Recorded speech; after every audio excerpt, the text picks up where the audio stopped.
Hello students, ये series चल रही है हमारी एमसीक्यूज़ की, जिसमें मैं आपको पॉलिटी के एमसीक्यू बता रही हूँ। मैंने पॉलिटी की एक ना पढ़ाने की भी सीरीज़ चलाई हुई है हैंड रिटन नोट्स के फॉर्म में। और इसके बाद मैं आपकी ये वाली सीरीज़ लेकर आई हूँ जिसमें मैं 10 एमसीक्यूज़ डेली आपको कराऊंगी पॉलिटी के ही। और जब मैं इकोनॉमी पढ़ाऊंगी तो मैं इकोनॉमी ही के ही आपको एमसीक्यूज़ कराती चली जाऊंगी, जिससे आपके सारे कॉन्सेप्ट बहुत इजीली क्लियर हो जाएंगे और आपको समझ में आएगा कि आपका कितना कवर हो चुका है और कितना और बाकी है, और किस तरीके से आप पढ़ रहे हैं और किस तरीके से पढ़ेंगे। ठीक है, तो चलिए, मैंने कल 1 से लेकर 11 तक आपको एमसीक्यूज़ करा दिए थे। आज में हम डिस्कशन करेंगे 11 से लेकर 20 तक एमसीक्यूज़। और जितने भी अगर एक दो पहले या बाद में भी हो जाएं, मतलब कम ज़्यादा भी हो जाएं, तो प्लीज़ उन्हें भी आप समझते हुए चलिएगा। तो आज देखिए हम समझेंगे आपका 11th नंबर का एमसीक्यूज़। तो देखिए 11th नंबर का एमसीक्यू क्या कहता है। ये कहता है कि जो स्टेटमेंट दी हुई है यहाँ पर, कुछ भी कॉन्स्टिट्यूएंट असेंबली के कंपोजिशन से रिलेटेड, कि कॉन्स्टिट्यूएंट असेंबली किस तरीके से बनती है। तो जो रिप्रेजेंटेटिव्स होते हैं were to be elected from the 4 constituents, Hindu, Muslim, Sikh and Christians. इसने कहा है कि जो कॉन्स्टिट्यूएंट असेंबली जब बनी थी ना, तो 4 कॉन्स्टिट्यूएंट के मेंबर लिए गए थे जो रिप्रेजेंटेटिव हैं, हिंदू के, मुस्लिम के, सिख के और क्रिश्चियन के। तो इसके बाद सेकंड वाला है the chairman of the union constitution committee व सरदार वल्लभ भाई पटेल। कि जो यूनियन कॉन्स्टिट्यूशन कमेटी के चेयरमैन थे वो सरदार वल्लभ भाई पटेल थे। और जो टोटल स्ट्रेंथ थी कॉन्स्टिट्यूंट असेंबली की वो 389 थी। तो ये तो बिल्कुल सही है, देखिए 389 स्ट्रेंथ ही थी कॉन्स्टिट्यूंट असेंबली को। और बाकी क्यों सही नहीं है वो हम नीचे ये जो बॉक्स दे रखा है ना, इसमें समझेंगे। The drafting committee under the chairmanship of doctor B R Ambedkar consisted of 8 members. जो ड्राफ्टिंग कमेटी थी उसमें डॉक्टर बी आर अम्बेडकर के अंतर्गत, चेयरमैनशिप के अंतर्गत, उसमें 8 मेंबर थे। तो ये 8 मेंबर नहीं थे, ये थे 7 मेंबर। अगर आपने एनसीईआरटी पढ़ी है तो ये 7 मेंबर्स हैं, इसमें 389 है। तो ये आपका फोर्थ तो गलत हो जाता है। तो फोर्थ के गलत होने पर देखिए ए गया और 4 गया। इसने कहा है 1 ओनली, तो 1 ओनली तो नहीं हो सकता क्योंकि हमारा 3 भी सही है, तो 1 ओनली भी गया। तो आंसर क्या बचा, 3 ओनली। टोटल स्ट्रेंथ कितनी थी, 389। अब क्यों थी, ये काफ़ी ये जो डिस्कशन है इनके बारे में 1 और 2 क्यों थी और ये क्यों नहीं थी, ये आप इस वाले बॉक्स में पढ़ सकते हैं। आपको सारी चीज़ें इसमें कवर हो जाएंगी बहुत ही आसानी से। अब देखिए नंबर 12 है, match list 1 with list second and select the correct answer. तो चलिए इसको हम सॉल्व करते हैं। तो फर्स्ट इज स्टीयरिंग कमेटी को मैच करना है कि कौन इसका चेयरमैन था। फंडामेंटल राइट्स सब कमेटी के कौन चेयरमैन थे, यूनियन कॉन्स्टिट्यूशन के कौन चेयरमैन थे, और प्रोविंशियल कॉन्स्टिट्यूशन कमेटी के कौन चेयरमैन थे। तो वैसे बॉक्स में अगर आप आंसर देंगे तो ए दे रखा है, लेकिन फिर भी कोशिश ये करनी है, चाहे आपके सामने कितना भी बॉक्स हो, कि आप खुद से इन चीज़ों को समझें। और नहीं पता ना तो एक बार बॉक्स पढ़ के फिर इनको सॉल्व करने की कोशिश करें। तो फर्स्ट अगर हम देखें तो स्टीयरिंग कमेटी के जो चेयरमैन थे वो थे डॉक्टर राजेंद्र प्रसाद। ठीक है, ये आपने अगर पढ़ा होगा, मैंने नोट्स इसके बनवा के आपको पढ़ाए हुए हैं। पॉलिटी की सीरीज़ पढ़ी हुई है पूरी, आप उसको देख सकते हैं। और फंडामेंटल राइट्स सब कमेटी, इसके जो मेंबर थे वो थे आपके जेवी कृपलानी। कौन थे, जेवी कृपलानी। और जो यूनियन कॉन्स्टिट्यूशन कमेटी थे उसके थे कौन, Jawaharlal Nehru ji. Provincial constitution committee के थे सरदार वल्लभ भाई पटेल। तो ये इसका आंसर है। इसके बाद हम देखेंगे question number 13, consider the following statement. तो doctor Sachchidananda Sinha was elected as the provisional president of the constituent assembly. Doctor Sachchidananda Sinha को प्रोविजनल प्रेसिडेंट बनाया गया था कॉन्स्टिट्यूएंट असेंबली का। अभी भी आया 2024 में यही क्वेश्चन, कहाँ पे, यूपीएससी प्रीलिम्स में। बहुत इजी क्वेश्चन, बहुत अच्छा क्वेश्चन।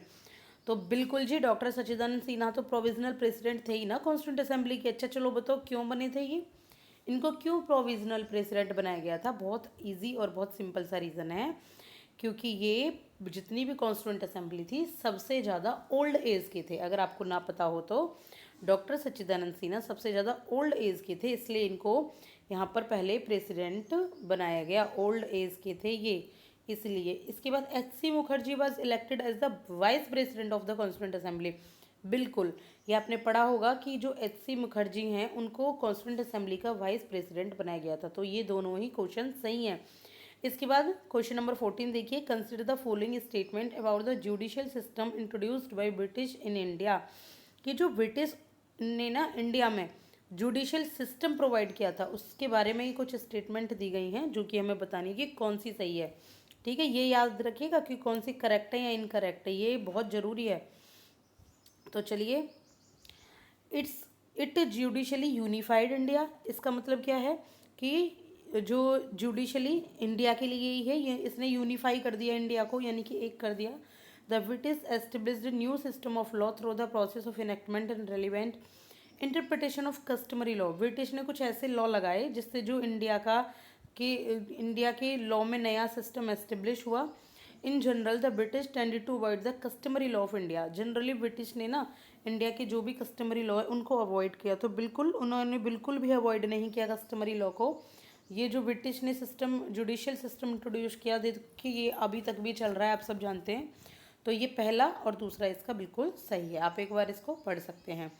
इसके बाद हम समझेंगे question number 15, that is which of the following statement about the formation of the constituent assembly is correct.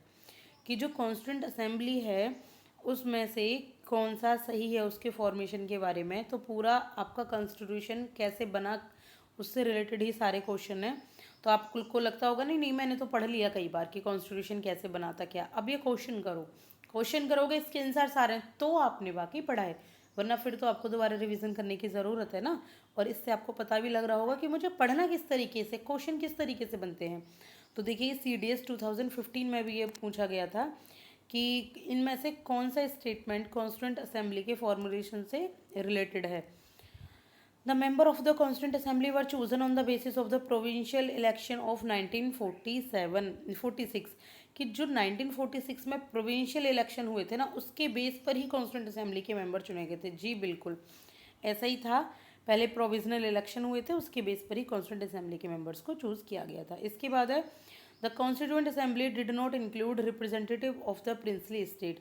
Constituent assembly में प्रिंसली स्टेट के रिप्रेजेंटेटिव को इंक्लूड नहीं किया गया, ऐसा बिल्कुल नहीं है। देखिए प्रिंसली स्टेट्स अवध है, आपका हैदराबाद, कितने मेन इंपॉर्टेंट है, अगर उनको नहीं चुना जाएगा तो आपकी कॉन्स्टिट्यूंट असेंबली बनेगी कैसे। ठीक है, तो ये बिल्कुल भी आंसर नहीं है। The discussions with in the constituent assembly were not influenced by opinions expressed by the public. कि पब्लिक ने जो ओपिनियंस दिए उनको नहीं माना गया, उनके साथ कोई डिस्कशन नहीं दिया, बिल्कुल नहीं, पब्लिक ओपिनियन को सोचा गया यहाँ पे। तो इसके बाद देखेंगे in order to create a sense of collective participation submissions were solicited from the public. कि जो कलेक्टिव पार्टिसिपेशन के सेंस को क्रिएट करने के लिए पब्लिक से भी ओपिनियन ले गए, सबमिशन ले गए, तो बिल्कुल ये बिल्कुल सही बात है, कॉन्स्टिट्यूशन बनाने के लिए ऐसा किया गया। तो पहला और चौथा यानी कि फर्स्ट एंड फोर्थ आपके बिल्कुल सही हैं। तो अगर आपसे ये क्वेश्चन हो रहे हैं तो इसका मतलब आपने अच्छे तरीके से पढ़ाई की हुई है। और इसका आप जो डिस्कशन है ये देखिए बॉक्स में देख सकते हैं। हम पढ़ेंगे क्वेश्चन नंबर 16, जो कॉन्स्टिट्यूंट असेंबली है इंडिया की, to prepare constitution of India appointed a sub committee headed by Gopinath Bordoloi. कोई इंडिया की जो सब कमेटी बनी थी उसको किसने, गोपीनाथ बोरदोलोई ने अपॉइंट किया था। कुछ रिकमेंडेशन उन्होंने दी थी, वो रिकमेंडेशन क्या क्या हैं। तो first is 5th schedule for the north east frontier tribal and excluded area, 5th schedule में दिया गया है, बिल्कुल भी नहीं। Constitution of district councils in all autonomous district of Assam.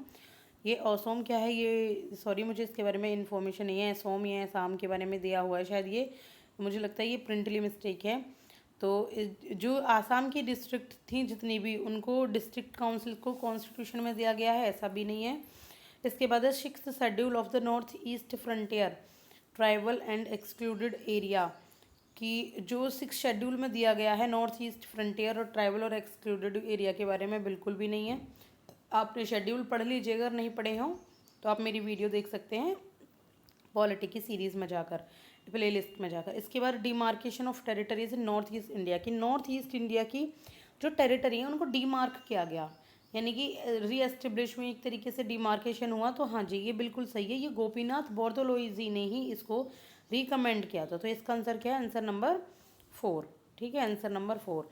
अब हम जानेंगे मैच द फॉलोइंग है, इस तरीके के बहुत सारे क्वेश्चन आते हैं। देखिए मैच द फॉलोइंग के, हाँ तो भाई क्वेश्चन नंबर 17 में है मैच द फॉलोइंग, जिसमें हम पढ़ते हैं नंबर ए पर राजेंद्र प्रसाद। तो राजेंद्र प्रसाद देखिए कौन थे, अगर हम देखें तो ये थे आपके चेयरमैन ऑफ कॉन्स्टिट्यूंट असेंबली, ये आपने पढ़ा ही होगा, चेयरमैन थे कॉन्स्टिट्यूंट असेंबली का, ये इसका सही आंसर है। और इसके बाद टीटी कृष्णा माचन, ये जो थे ये आपके टीटी कृष्णा माचन जी थे मेंबर ऑफ ड्राफ्टिंग कमेटी, यानी कि ड्राफ्टिंग कमेटी के मेंबर थे। यहाँ चेयरमैन की बात नहीं हो रही, सिर्फ और सिर्फ मेंबर की बात हो रही है। एस.सी. मुखर्जी कौन थे? एस.सी. मुखर्जी थे वाइस चेयरमैन कॉन्स्टिट्यूंट असेंबली के, अभी हमने पढ़ा है प्रीवियस क्वेश्चन में। और बी आर अम्बेडकर कौन थे? चेयरमैन थे ड्राफ्टिंग कमेटी के। ये है क्वेश्चन नंबर 17। अब आते हैं हम क्वेश्चन नंबर 18 पर। क्वेश्चन नंबर 18 में ये दो देखो, कोई बड़ी सी स्टेटमेंट दी हुई है, चलो इसको पढ़ते हैं। The draft constitution as framed only provides machinery for the government of the country. It is not contrivance to install any particular party in power has been done in some countries. Who should be in power left to be determined by the people. इन्होंने कहा है ये जो drafting constitution बन रहा है, constitution का draft, ये ना कोई पावर में लाने के लिए नहीं चीज नहीं है कुछ कि गवर्नमेंट पावर में है या कोई पर्सन पावर में है। कौन होगा पावर में या किसके ऊपर पावर होनी चाहिए, ये पीपल के ऊपर छोड़ा जाए। ये किसने कहा था? तो ये जो शब्द थे ये थे doctor B R Ambedkar ji के। ठीक है, किसके शब्द थे? ये थे doctor B R Ambedkar ji थे के। तो अब चलते हैं क्वेश्चन नंबर 19 पर। देखिए क्वेश्चन नंबर 19 क्या कहता है? ये कहता है कि who among the following was not a member of drafting committee of the constitution of India. Constitution of India की ड्राफ्टिंग कमेटी के कौन मेंबर नहीं है? हम सभी जानते हैं कि इसमें जो शामिल नहीं होते ये थे एम के गांधी, मोहनदास करमचंद गांधी जी। तो मोहनदास करमचंद गांधी जी इसका आंसर है। थोड़ा इसके बारे में डिटेल में यहाँ इस बॉक्स में पढ़ सकते हैं। इसके बाद क्वेश्चन नंबर 20 कहता है consider the following statement about the preamble of the constitution, कि प्रीएम्बल ऑफ द कॉन्स्टिट्यूशन के हिसाब से कौन सा स्टेटमेंट करेक्ट है। तो ये देखिए, the objective resolution proposed by the Pandit Nehru ultimately became the preamble, कि जो पंडित नेहरू ने ना ऑब्जेक्टिव रिजोल्यूशन वहाँ पर प्रेजेंट किया था कॉन्स्टिट्यूंट असेंबली में, वही प्रीएम्बल बन गया। जी बिल्कुल, ये हम लोगों ने पढ़ा हुआ है, वही प्रीएम्बल बना था। It is not justifiable in nature. Yes, ये नहीं है कि इसके लिए अगर आपने फ्रेटर्निटी यूनिटी नहीं निभाई तो आपको जेल में डाल दिया जाएगा। It can not be amended, ये गलत है। देखिए ये अमेंड किया जा सकता है, हमने कई केसेस में देखा है, सुप्रीम कोर्ट ने बताया था कि बेसिक स्ट्रक्चर को मत छेड़ो लेकिन अमेंड कर सकते हैं थोड़ा बहुत। जैसे कि एड ऑन नहीं हुए थे जब आपके 42nd अमेंडमेंट हुआ था, मिनी कॉन्स्टिट्यूशन जिसको कहते हैं, कि जिसमें सिक्युलर ये सारे शब्द ऐड हुए थे 3। और it can not over right the specific provisions of the constitution, कि कॉन्स्टिट्यूशंस को कुछ स्पेसिफिक जो प्रोविजंस होते हैं इसको ओवरराइड नहीं करने दे सकता। बिल्कुल ये भी सही है। तो इसका आंसर क्या है? इसका आंसर है 1 to 4। इसका थोड़ा और डिटेल में अगर आप आंसर देखना चाहें तो आप ये बॉक्स में दिया हुआ है, Kesavananda Bharati case versus state of Kerala. ये सुप्रीम कोर्ट में आया था और सुप्रीम कोर्ट ने कहा था कि ठीक है चेंज कर सकते हैं थोड़ा बहुत, लेकिन बेसिक स्ट्रक्चर को ना छेड़ा जाए। तो ये 10 से लेके 11 से लेके 20 तक सारे क्वेश्चंस थे। नेक्स्ट वीडियो में मैं 10 मिनट्स 10 सीरीज़ में ही पॉलिटी के मैं आपको कराने वाली हूँ, आपको 21 से लेके 30 तक क्वेश्चन। तो अभी के लिए इतना ही। Thank you so much. Like and subscribe please. Thank you.